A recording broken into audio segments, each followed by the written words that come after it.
며칠 전 제 친구 목사님, 장모님이 돌아가셔서 가서 조문을 하는데, 제 친구가 막내 사위예요. 근데 제가 조문을 했더니 저를 소개하기를 제 절친입니다. 그냥 친구가 아니라 제 절친입니다. 이렇게 저를 쭉 소개를 했다고 그래요. 저는 기억이 안 나는데 제 집사람이 그러더라고요.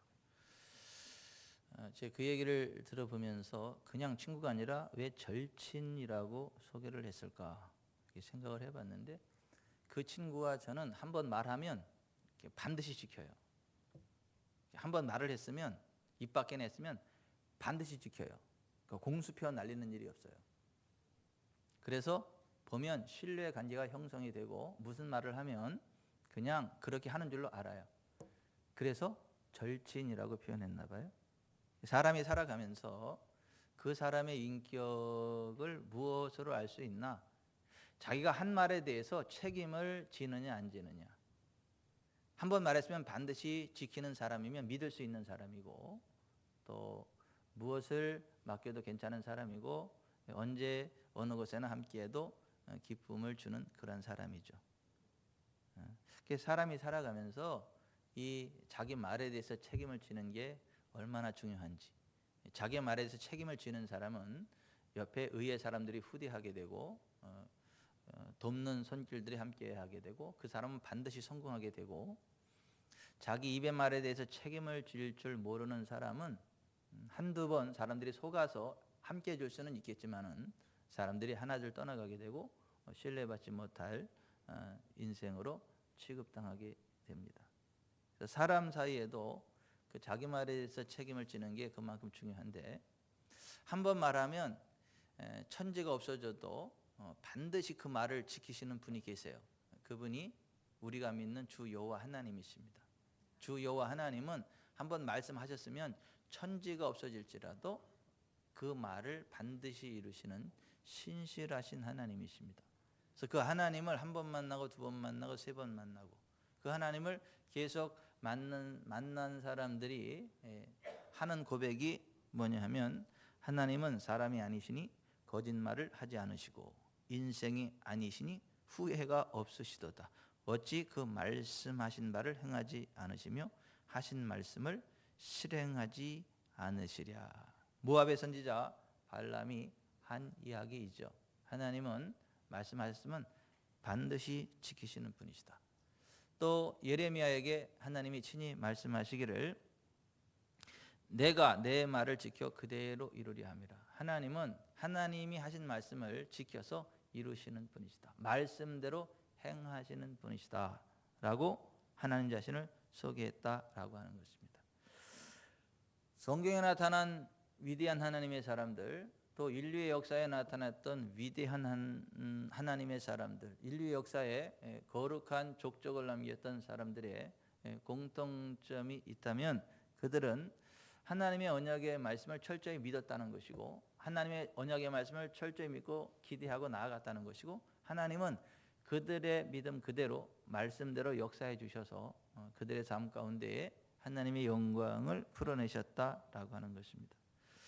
하나님의 말씀을 기록한 책이 성경이죠. 창세기부터 말라기까지 예수님 오시기까지 39권의 기록을 구약이라 말하고, 예수님 오신 때로부터 장차 다시 오실 예수님에 관한 기록인 요한계시록까지 27권의 기록을 신약이라고 하죠. 이 구약 성경, 신약 성경을 통해 하나님께서 우리에게 주신 수많은 언약들을 발견할 수 있게 되는데, 이 하나님께서 주신 수많은 언약들을 우리에게 복이 되도록 역사해 주신 분이 예수 그리스도이시고, 우리가 예수 그리스도 이름으로 나아갈 때 하나님이 우리에게 주신 모든 언약들이 우리의 것이 되어진다라고 하는 것이고, 그런 의미에서 성경 66권의 중심은 예수 그리스도고, 성경 전체가 예수 그리스도를 증거하는 책이다라고 요한복음 5장 39절에 그렇게 말씀하셨습니다. 예수 그리스도에 관한 수많은 하나님의 약속들, 언약들이 있고, 예수 그리스도에 관한 책이 성경인데, 예수 그리스도께서 우리의 죄를 대속하시기 위해 이 땅에 인자로 오셔서 십자가의 죽임을 당하실 것이고 죽은 자 가운데 3일 만에 다시 살아나셔서 우리의 죄가 사해졌음을 확증하시게 될 거고 또 영원한 천국을 확증하게 될 것에 대해서 예수님 오시기 몇천 년 전부터 구약 성경에 이미 예언되어져 있었죠. 그리고 예수 그리스도께서 예언의 말씀대로 이 땅에 오셔서 정말 우리 죄를 위해 십자가를 지시고 죽임을 당해 주셨고 죽은 자 가운데 3일 만에 다시 부활하셨죠. 그래서 구약 성경을 잘 알고 있던 사도 바울이 고린도전서 15장 3절 4절에 내가 받은 것을 먼저 너에게 전하였느니 이는 성경대로 그리스도께서 우리 죄를 위해 죽으시고 장사 지낸 바 되었다가 성경대로 사흘 만에 다시 살아나사 이렇게 기록했습니다. 성경대로 오셔서 성경대로 죽으셨고 성경대로 다시 살아나셨다. 하나님은 그 언약의 말씀을 성경에 기록하시고 그 언약의 말씀을 반드시 이루시는 분이시고 그 언약의 성취자가 예수 그리스도이시다. 예수 그리스도 안에서 하나님이 우리에게 주시는 모든 구원의 은총이 있는데 그 예수 그리스도의 사건 가운데 가장 중요한 사건이 십자가와 부활의 사건이다. 왜냐하면 예수님 십자가에서 흘리신 피로 우리의 모든 죄가 사해지고 예수 그리스도가 죽은 자 가운데 부활하심으로 예수님 안에서 우리의 죄가 사해졌고 우리가 죽어도 다시 살게 되고 이 땅이 다가 아니고 영원한 하나님 나라 천국이 있다는 것을 보여주시고 확증해 주신 사건이기 때문에 그렇다라고 하는 것입니다. 예수 그리스도의 십자가와 부활이 외쳐지지 않는 교회는 교회가 아니고 예수 그리스도의 십자가의 피가 우리의 죄를 사한다는 것과 예수 그리스도께서 실제로 죽은 자 가운데 3일 만에 다시 살아났음을 믿지 않는 교회는 교회가 아닙니다. 그런 목사는 목사가 아니고 그런 신학자는 신학자가 아닙니다. 충격적이게도 그것을 믿지 않는 사람들이 많이 있고 그런 사람들이 신학대학교 강단의 교수로 활동하고 있는 충격적인 현실을 바라보게 되는데 복음의 핵심은 예수 그리스도의 십자가 부활입니다. 여러분 예수 그리스도의 십자가가 우리의 죄를 사하는 보혈의 능력임을 믿으시기 바랍니다. 예수 그리스도께서 죽은 자 가운데 3년에 다시 살아나셔서 우리의 죄가 사해졌음을 확증해 주신 것임을 믿으시기 바랍니다. 또 이 세상이 다가 아니고 영원한 천국이 있음을 아시기를 바랍니다.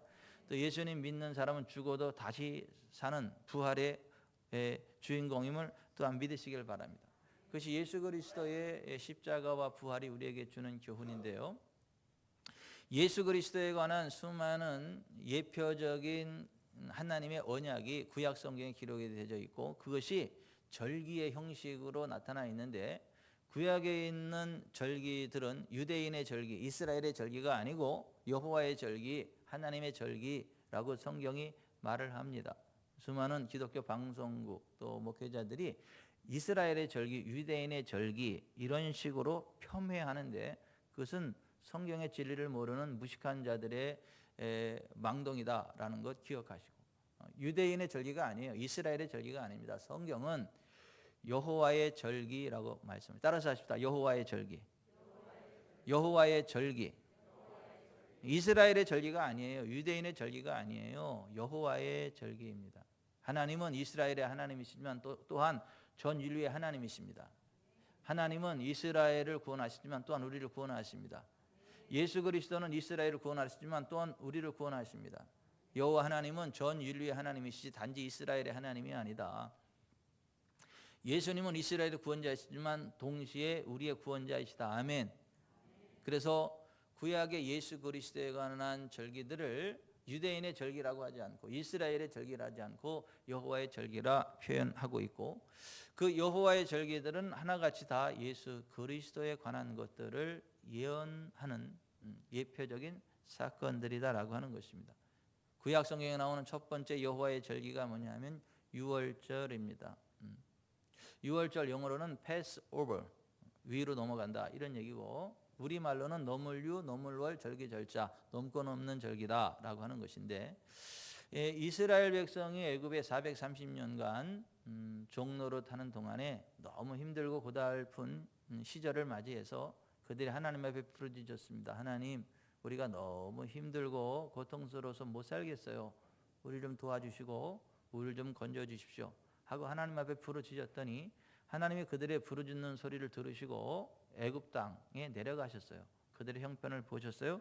그리고 그들의 조상 아브라함과 이삭과 야곱에게 하셨던 맹세를 다시 기억하셨어요. 그리고 그들을 돌보시고 그들의 기도대로 그들을 애굽으로부터 건져내시는데 모세를 통해서 그들을 애굽으로부터 건져내시죠. 바로에게 내 백성 이스라엘을 내놓으라 했을 때 애굽 왕 바로가 콧방귀를 뀌죠. 여호와가 누구간데 내가 이스라엘 백성들 내 종들을 놓아주겠는가. 콧방귀를 낍니다.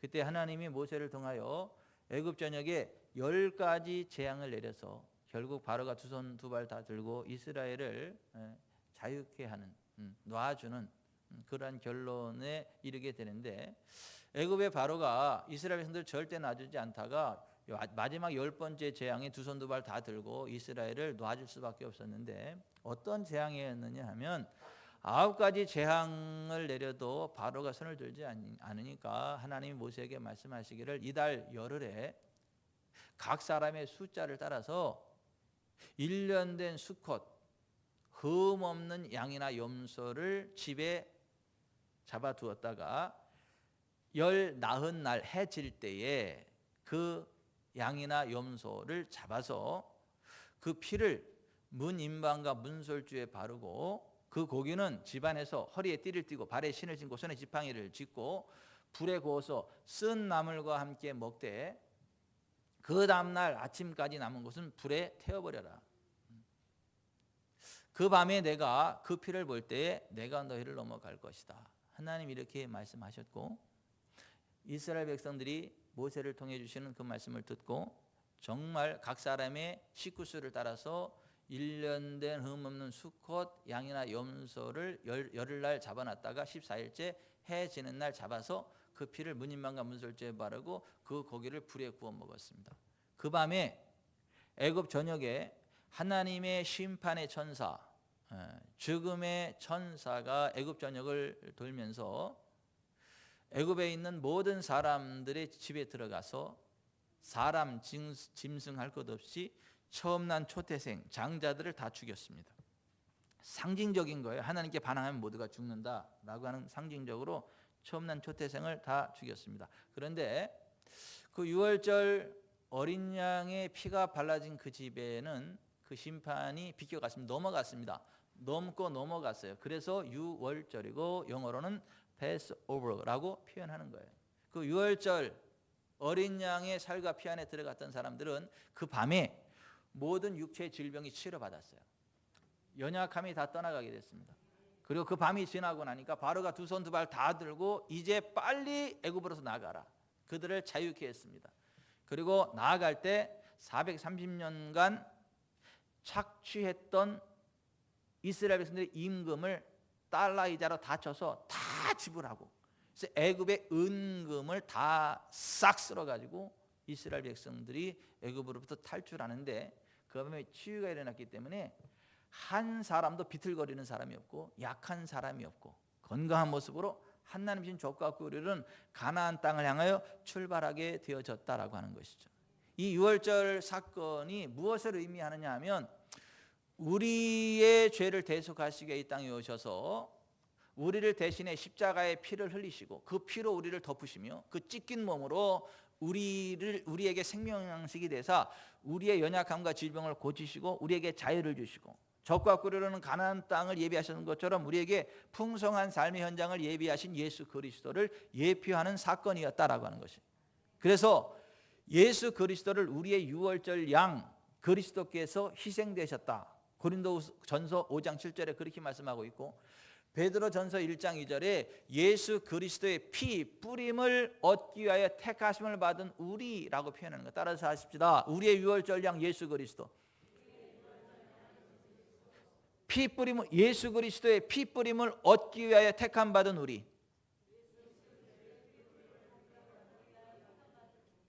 잘 따라서 하셔야 치매가 안 와요. 제가 치매 예방 차원에서 가끔 따라서 하라고 하는 거니까 믿음으로 잘 따라서 하세요. 따라서 합시다. 우리의 유월절 양 예수 그리스도. 예수 그리스도의 피 뿌림을 얻기 위하여 택하심을 받은 우리.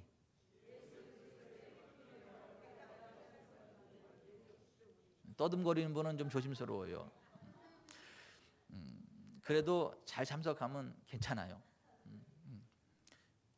자, 구약의 유월절 사건은 우리의 유월절 양 되시는 예수 그리스도를 예표한 사건이었고, 예수 그리스도의 피 안에 들어갈 때에 모든 저주가 우리를 공격할 수 없고, 예수 그리스도의 찢긴 몸을 먹을 때에 우리의 모든 연약함과 질병이 치료된다.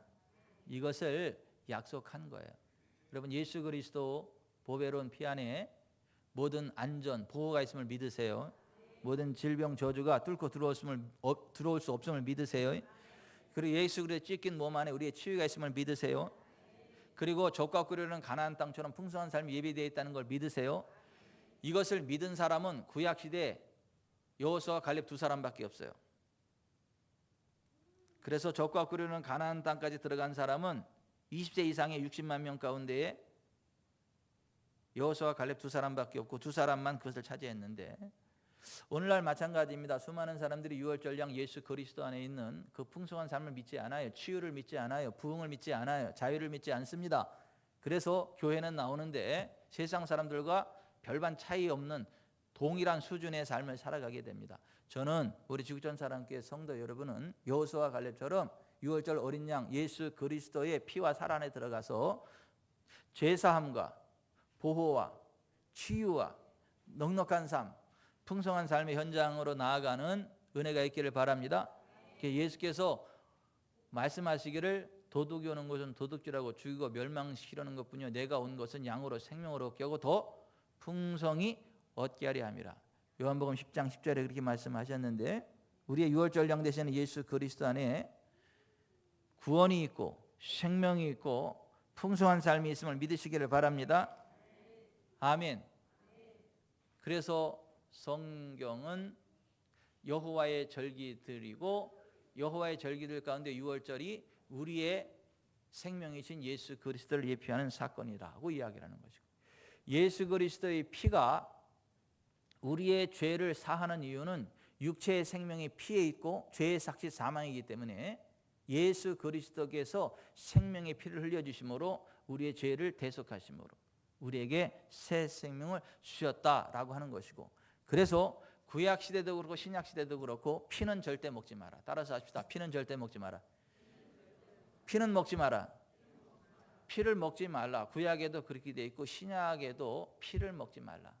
근데 뭐 예수님 믿는다고 하는 분들이 피를 그냥 꺼리낌없이 잘 먹는 분들 많이 봐요. 난 목사님들 가운데도 그렇고 뭐 중직자들 가운데 뭐 선지 잘 먹더라고요. 피 잘 마시더라고요. 순대 잘 먹더라고요. 그 피 범벅이 된. 참고적으로 저는 순대국은 먹는데 순대 뺀 순대국을 먹습니다. 피를 먹지 말아라. 구약도 그렇고 신약에도 사도행전 15장에 보면 피는 먹지 말아라 이렇게. 왜요? 육체의 생명이 피에 있고 예수님의 피가 우리의 죄를 사하기 때문에. 그리고 피는 하나님께 속한 거기 때문에 피를 먹지 말아라.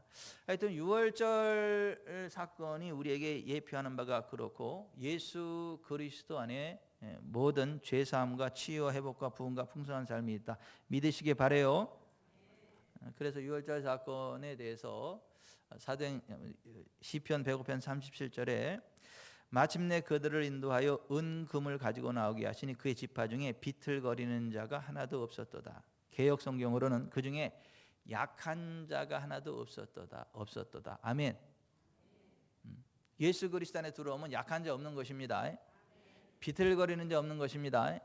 비틀거린다는 말은 다리에 힘이 없어가지고 막 이렇게 비틀거리다 조금만 돌불이 걸려도 휙 넘어지잖아요. 그 상태를 이야기하는 거예요. 근데 예수 그리스도 안에 들어오면 그냥 바위가 있어도 그냥 뛰어넘지 걸려 넘어지지 않습니다. 그 정도의 건강함을 유지하게 하는 그 능력이 우리의 유월절 양이신 예수 그리스도의 찢긴 몸 안에 있음을 믿으시기 바라요. 아멘. 두 번째, 무교절이 있어요. 유월절에는 무교병이 올려지죠. 식탁에. 유월절 다음 날부터 7일 동안 무교병을 먹고 지내는데, 없을무, 누룩교, 떡병. 그래서 누룩 없는 떡을 먹는 절기. 그래서 무교절, 무교병이라고 표현하는 것입니다. 레위기 23장 6절에 이달 15째 날은 여호와의 무교절이니 이래 동안 너희는 무교병을 먹을 것이요 그랬습니다. 이 무교병이라는 말은 히브리어로 마짜라고 하는데 그냥 마짜가 아니라 마짜인데 뭐 제대로 읽어야지 읽으려면 근데 그 마짜는 그 누룩을 넣지 않은 그 빵이에요. 떡이에요. 그리고 우리 성찬식에도 그래서 누룩을 넣지 않은 떡, 누룩을 넣지 않은 빵으로 해야 되는 거예요. 보통 교회들 가면 막 카스테라 잘라가지고 그거 갖다 막 성찬식하고 그러는데 이거 예수 그리스도의 찢긴 몸을 모독하는 거예요. 성경의 진리를 대적하는 거예요. 그러니까 역사가 안 나타나는 거예요. 누룩을 넣지 않은 빵을 먹어야 되는 거예요. 참고적으로 우리 교회는 성찬식 할 때 쌀을 빻아 놨다가 아무것도 섞지 않고 그걸 가지고 떡을 만들어서 성찬식을 하는 이유가 그래서 그래요. 근데 그 마짜 이 무교병을 먹는 데 있어서 이러한 원칙이 있어요. 이스라엘 사람들에게 마짜에 대한 이러한 원칙이 있어요. 첫째, 마짜는 3개여야 되고 잘라 먹을 때는 반드시 가운데 것을 잘라야 한다. 뭐죠? 두 강도 사이에서 못 박히신 예수 그리스도를 예표하는 거죠. 반드시 구멍이 뚫어진 마짜여야 돼요. 예수 그리스도께서 이 손과 발에 못을 박혀서 구멍이 뚫렸죠. 그래서 반드시 구멍 뚫어진 마짜여야 한다라고 하는 것이고 반드시 불에 거슬려서 상처가 있는 마짜여야 된다. 뭐예요? 채찍에 맞아 온몸이 다 찢겨지신 그 예수 그리스도를 예표하는 거죠. 반은 세마포에 싸서 감춰야 된다. 그 예수 그리스도께서 죽으시고 어떻게 됐죠? 세마포에 쌓여가지고 무덤에 안치되셨죠. 그 예표하는 거예요. 마지막 5번째, 그 숨겨놓은 그 마짜를 찾는 사람에게는 보상이 주어지게 돼 있어요. 여러분 유월절 양이신 예수 그리스도의 찢긴 몸 안에 치유가 있음을 발견하시기 바랍니다. 예수 그리스도 안에 부요가 있음을 발견하시기 바랍니다. 예수 그리스도 안에 넉넉한 풍성한 삶이 있음을 발견하시기 바랍니다. 예수 그리스도 안에 천국이 있음을 발견하시기 바랍니다. 그걸 발견한 사람에게는 보상이 주어진다고. 근데 굉장히 많은 사람들이 예수님 믿는다고 하는데 이 마짜를 발견하지 못합니다. 이 마짜의 의미를 이해하지 못하고 마짜의 원리대로 하지 않고 자기 방식대로 그냥 자기 멋대로 해요. 그러니까 아무 의미가 나타나지 않는 것이고 오늘날 뭐 성찬식을 한다고 하는데 치유도 없어요. 하나님의 임재가 없어요. 그래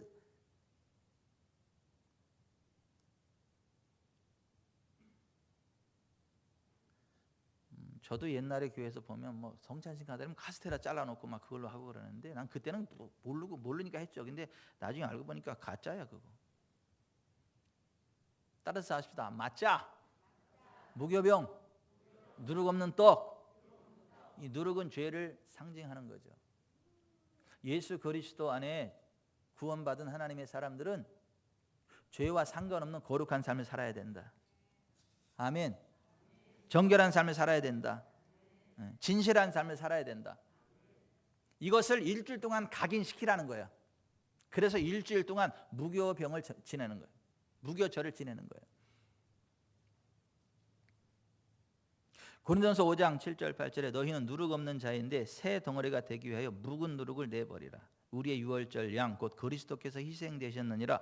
이러므로 우리가 명절을 지키되 묵은 누룩으로도 말고 악하고 악의에 찬 누룩으로도 말고 누룩이 없이 오직 순전함과 진실함의 떡으로 하자.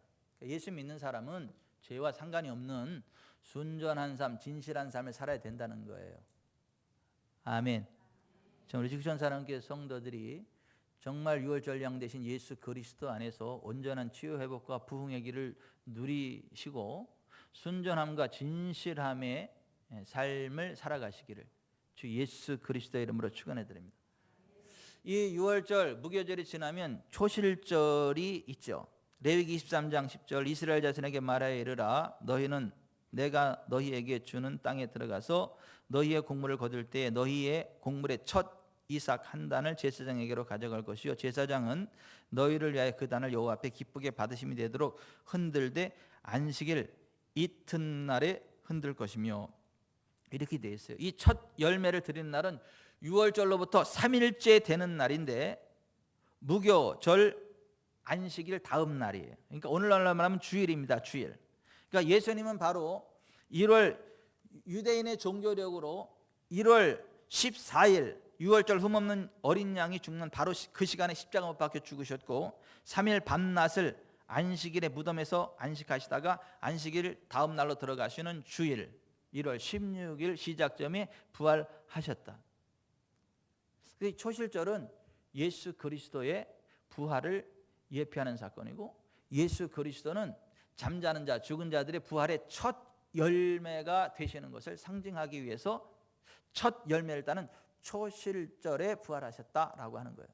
그래서 고린도전서 15장 50절에 그러나 이제 그리스도께서 죽은 자 가운데서 다시 살아나 잠자는 자들의 첫 열매가 되셨다. 따라서 하십시다. 잠자는 자들의 첫 열매가 되셨도다. 잠자는 자들의 첫 열매가 되셨도다. 6월절 후 3일째 되는 날 초실절 그날 예수 그리스도께서 부활하셨다. 여러분 예수 그리스도 안에 우리에게도 부활이 있음을 믿으시기 바랍니다. 죽어도 다시 사는 걸 믿으시기를 바랍니다. 안식일 이튿날에 그 초실절에 그 곡물을 흔들어라 이게. 그래서 우리가 예수 그리스도 부활하신 주일에 예배를 드리는 거. 구약의 토요 안식일이 아니라 안식 후 첫날 예수 그리스도 부활하신 그날 이 주일날 하나님을 예배한다. 그래서 예수님이 부활하신 날이 안식 후 첫날이다. 마태복음 28장 1절 안식일이 다 지나고 안식 후 첫날이 되려는 새벽에 막달라 마리아와 다른 마리아가 무덤을 보려고 갔더니 큰 지진이 나며 주의 천사가 하늘로부터 내려와 돌을 굴려내고 그 위에 앉았는데 그 형상에 번개 같고 그 옷은 눈같이 희건을 지키던 자들이 그를 무서워 떨며 죽은 사람과 같이 되었더라. 천사가 이들에게 말하여 이르되 너희는 무서워하지 말라. 십자가에 못 박히신 예수를 너희가 찾는 줄을 내가 아노라. 그가 여기 계시지 않고 그가 말씀하시던 대로 살아나셨느니라. 와서 그가 누우셨던 것을 보라. 요한복음 20장 1절 안식 후 첫날 일찍이 아직 어두울 때 막달라 마리아가 무덤에 와서 돌이 무덤에서 옮겨진 것을 보고 안식 후 첫날 그러니까 예수 그리스도께서 안식 후 첫날 주일날 부활하셨다. 잠자는 자들의 첫 열매가 되셨다. 여러분 예수 그리스도께서 죽은 자 가운데 부활하신 걸 믿으세요? 그 예수님 안에 우리도 부활의 주인공 되었음을 믿으시기를 바랍니다. 그래서 이 초실절의 주인공도 예수 그리스도이시다라고 하는 거예요. 그리고 예수님 부활하시고 나서 이 초실절이 지나고 나서 50일째 되는 날을 칠실절이라 그래요. 7번이 7번 지났다. 그래서 칠실절이라 그러고 7번이 7번 지나고 나서 그 다음 날은 50일, 77이 49, 50일째 되니까 다소도 열순, 절기절 그래서 오순절이라고도 해요. 그때 보리를 거두기 때문에 맥추절이라고 표현하기도 합니다. 그러니까 맥추절, 칠칠절, 오순절 다 똑같은 말이에요. 근데 뭐 요즘은 좀 웃기더라고요. 오순절 따로 지키고 뭐 맥추절 따로 지키고 교회들마다 그러는데 우리는 맥추절 안 지켜 오순절 지키지. 사실 하나인데 왜 두 개를 찢어놨는지 나는 이해를 못 하겠어요. 뭐 헌금을 하라 그럴까요? 어쨌거나 칠칠절, 맥추절, 오순절 하나의 절기지 따로따로 된 절기가 아니다라고 하는 것. 근데 이 오순절에 예수 그리스도께서 영원 추수할 수 있는 성령을 보내주셨습니다. 성령을 오순절에 이 땅에 보내주셨습니다. 그러니까 사도행전 2장 30절 33절에 말하면 하나님이 그를 올리심에 그가 하나님께서 약속하신 성령을 받아 우리에게 그 성령을 부어주셨다. 이렇게 기록이 되어져 있고, 그래서 이 오순절은 우리에게 성령을 부으시는 예수 그리스도를 예표하는 사건이었다라고 하는 것입니다. 여러분 예수 그리스도는 6월절에 십자가에 못 박혔고 무교절에 무덤에서 안식하셨고 초실절에 부활하셨고 오순절에 성령을 보내주셨음을 믿으시기를 바랍니다. 우리가 그 성령 안에서 영원 추수를 할 수 있다라고 하는 것입니다. 그러니까 예수 그리스도의 죽으심과 부활 후 50일 만에 성령님이 강림하신 것은 이미 수천 년 전에 예언된 유교절, 무교절, 초실절, 오순절에 딱딱 맞춰서 실현된 사건이었다라고 하는 것이고, 또 하나의 절기가 있어요. 나팔절. 하나님은 유월절, 무교절, 초실절, 오순절을 지나고 나서 어느 정도의 시간이 지나간 후인 7월 1일을 안식일로 정하고 그날에는 나팔을 불게 하셨어요. 그래서 레위기 23장 23절 여호와께서 모세에게 말씀하여 이르시되 이스라엘 자손에게 말하여 이르라 일곱째 달 곧 그 달 첫날은 너희에게 쉬는 날이 될지니 이는 나팔을 불어 기념할 날이라 날이요 성회라 어떤 노동도 하지 말고 여호와께 화제를 드릴지니라. 이 날은 나팔을 부르라 그랬어요. 근데 이 나팔을 왜 부르라 그러나, 이거는 하나님의 나팔 소리와 함께 이 땅에 다시 오실 예수 그리스도를 예표하는 것입니다. 재림의 예수 그리스도를 예표하는 것입니다. 그래서 데살로니가전서 4장 16절에 주께서 호령과 천사장의 소리와 하나님의 나팔로 친히 하늘로부터 강림하시리니 그리스도 안에서 죽은 자들이 먼저 일어나고 그 후에 우리 살아남은 자들도 그들과 함께 구름 속으로 끌어올려 공중에서 주를 영접하게 하시리니 그리하여 우리가 항상 주와 함께 있으리라. 그러므로 이러한 말로 서로 위로하라. 여러분, 하나님의 나팔 소리와 함께 예수 그리스도 다시 오시는 걸 믿으세요? 예수 그리스도 우리의 구원자로, 믿지 않는 자들의 심판자로 이 땅에 다시 오는 걸 믿으시길 바랍니다. 그래서 하나님의 나팔 소리 천지진동할 때에 예수 영광 중에 구름 타시고 다시 오신다. 그날의 기쁨으로 주님을 맞이할 수 있는 저와 여러분에게를 바랍니다. 그래서 이 나팔절은 재림의 예수 그리스도를 예표하는 사건이다라는 것을 성경을 통해 알 수 있고, 이 나팔절이 되는 그날은 아침부터 저녁까지 나팔을 불어 새로운 해의 기쁨을 온 세상에 알리는 날인데, 어떤 사학자 연구에 따르면 제사장이 나팔을 불면 사람들은 큰 소리로 반복하면서 즐겁게 소리칠 줄 아는 백성은 여호와께 복이 있도다를 외치며 이 날을 살아갔다는. 따라서 하십시다. 즐겁게 소리칠 줄 아는 백성은 여호와께 있도다. 즐겁게 소리칠 줄 아는 백성은 여호와께 있도다. 정신 번쩍 차리세요. 즐겁게 소리칠 줄 아는 백성은 여호와께 있도다. 시편 89편 15절에 있는데 무슨 얘기예요? 재림의 예수님을 기다리는 사람은 즐겁게 살아가라는 거예요. 그날을 기대하면서 즐겁게 살아가라고 하는 거예요. 아멘. 막 예수님 재림 은절까 무서워가지고 부들부들 떨면서 흰옷 입고 산속에 들어가서 숨어있고 아무것도 못하고 교회에만 뭉쳐있고 그런 이상한 짓 하지 말고 하루하루를 구원받은 자답게 즐겁게 거룩하게 순결함으로 살되 거룩함으로 살되 즐겁게 살라는 거예요. 행복하게 살라는 거예요. 소리치며 살라는 거예요. 기죽어 살지 말고. 그게 나팔절이 우리에게 시사하는 바예요. 저는 우리 교회 성도들 즐겁기를 바라요. 막 세상 근심 다 짊어진 것처럼 막 이러고 살지 말고 좀 즐겁게 사세요. 행복하게 사시고 기쁘게 사시고 웃기는 재미로 살고 웃는 재미로 살고 좀 그렇게 살아야지 뭘 그렇게 심각한지. 막 집에 갈 때도 웃으면서 들어가세요. 웃으면서 좀 신랑 들어오면 웃으면서 맞이하세요. 맞이하면서 좀 힘들었어도 딱 들어가게 되면 얼굴 딱 피고 딱 집에 갈 때 할렐루야! 야, 옥수라 나왔다! 이러면 들어가세요. 그 집에서 평천지 왔어요! 이러면서 즐겁게 좀 이렇게 하고 그렇게 살아야지 뭘 이렇게 심각해가지고 그냥. 아니 나팔절에는 정말 즐겁게 소리칠 줄 아는 백성은 여호와께 있도다 이걸 외치면서 살아가야 되고 예수 그리스도 재림을 바라보는 사람은 그렇게 즐겁게 살아야지 행복하게 살아야지 좀 심각하게 살지 말아라. 그래서 나팔절이 있어요.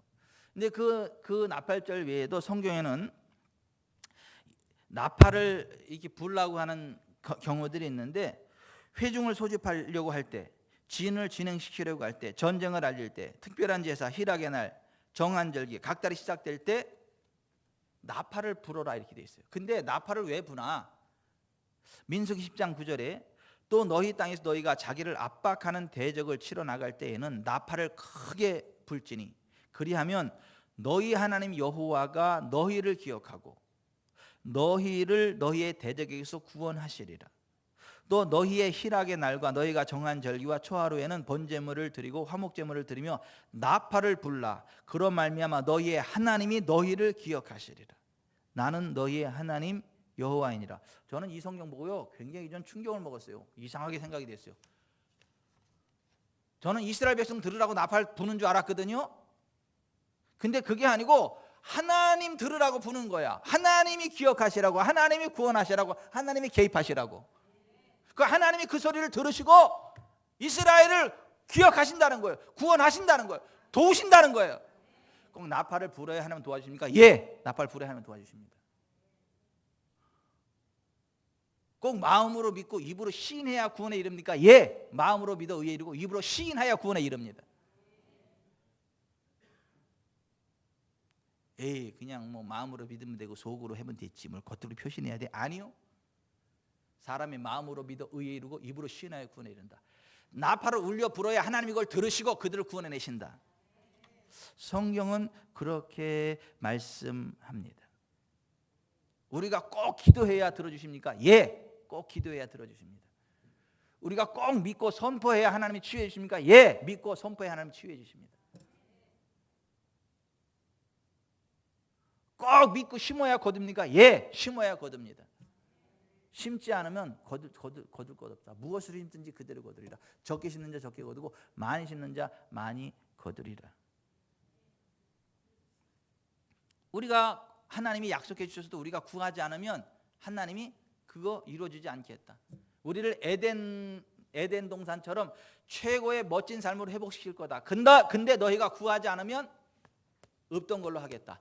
너희가 그거를 구해야 너희에게 그대로 되겠다. 에스겔 36장 37절에 그렇게 되어 있어요. 너희가 구하지 않기 때문에 받지 못한다. 야고보서 4장 2절에 그렇게 되어 있어요. 이사야서 62장 6절에 예루살렘이여 내가 너의 성벽 위에 파수꾼을 세우고 그들로 하여금 주야로 계속 잠잠하지 않게 하였느니라. 너희 여호와로 기억하시게 하는 자들아 너희는 쉬지 말며 또 여호와께서 예루살렘을 세워 세상에서 찬송을 받게 하시기까지 그로 쉬지 못하시게 하라. 아이고, 하나님을 쉬지 못하게 하는 것도 우리들이래.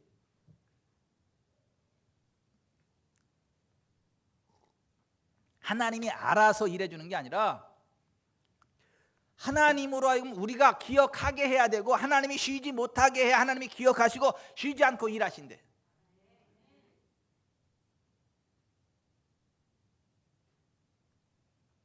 우리의 기도가 그거예요. 우리의 찬양이 그거고 우리 헌신이 그거라니까요. 그래야 하나님이 보시고 들으시고 응답하세요. 구원해 주세요. 우리가 예수 이름을 부를 때 예수 이름 안에 있는 그 놀라운 은총이 우리의 것이 됩니다. 아멘. 그래서 슬픈 마음이 있는 사람은 예수 이름을 불러야 돼요. 슬픈 마음이 있는 사람은 예수 이름을 부르고 예수님께로 나아가야 되고 예수님 안에 있는 구원을 누려야 돼요. 그래야 그 구원의 은총을 누린다니까요. 그래야 그 복을 누린다니까요. 아멘. 슬픈 마음 있는 사람 예수 이름 믿으면 영원토록 변함없는 기쁜 마음 얻으리.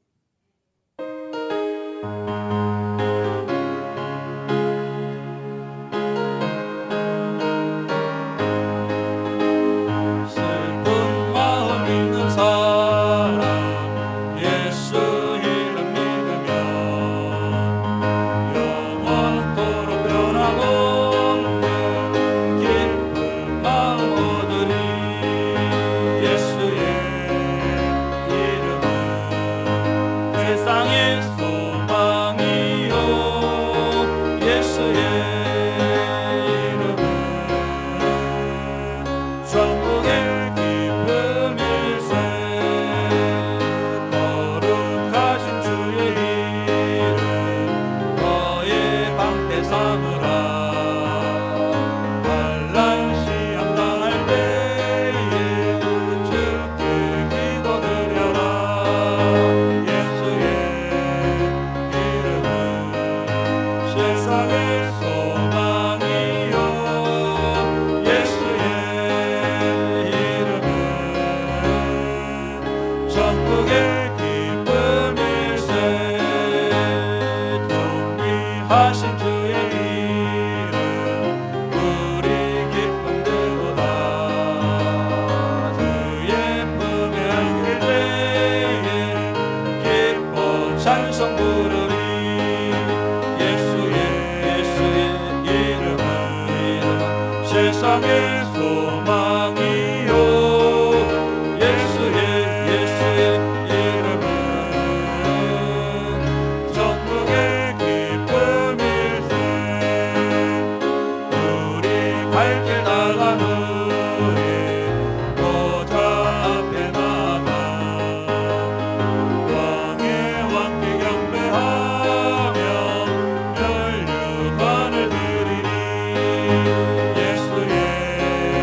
대세요. 눈에 문제 있는 분 눈에 손 대세요. 지금 눈을 치료하십니다. 눈에 손 대세요. 눈에 문제 있는 분 하나님 눈을 치료하십니다. 눈을 밝게 하십니다.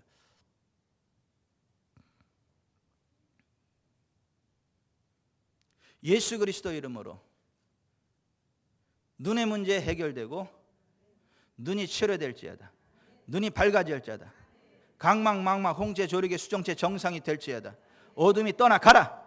어둠이 떠나가라. 눈이 밝아질지어다. 채찍맞으신 예수의 이름으로 눈이 밝아질지어다. 영적인 눈도 밝아질지어다. 육신의 눈이 밝아질지어다.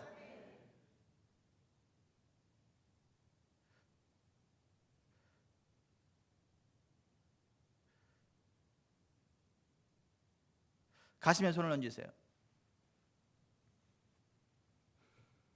내가 나사렛 예수 그리스도의 이름으로 명하노니 근심이 떠나가라. 두려움이 떠나가라. 염려가 떠나가라. 가난의 멍에 벗어질지어다. 예수 이름으로 평안할지어다. 심장이 튼튼해질지어다. 심장이 튼튼해질지어다. 폐가 정상이 될지어다. 폐가 정상이 될지어다. 배에 손 얹으세요. 예수 이름으로 방광이 자유케 될지어다. 위장이 자유케 될지어다. 대장, 소장 자유케 될지어다. 췌장이 정상이 될지어다. 인슐린 분비 정상이 될지어다. 신장이 정상이 될지어다. 신장이 정상이 될지어다. 고관절이 정상이 되라. 예수의 이름으로 고관절이 정상이 되라. 무릎 관절이 정상이 되라. 머리에서 발끝까지 온몸의 뼈, 근육, 힘줄, 인대, 디스크, 신경, 혈관은 채찍이 맞으신 예수 그리스도의 이름으로 자유케 될지어다. 머리 맑아질지어다. 눈이 밝아질지어다. 눈이 자유케 되고 귀가 시원해지고 어깨 가벼워질지어다. 어깨 자유케 될지어다.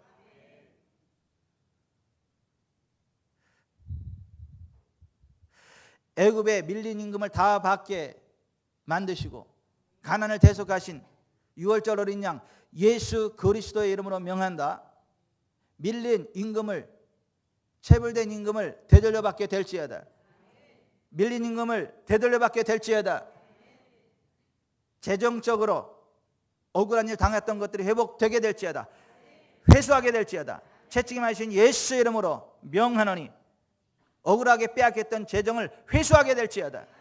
재정적인 부흥이 있을지어다.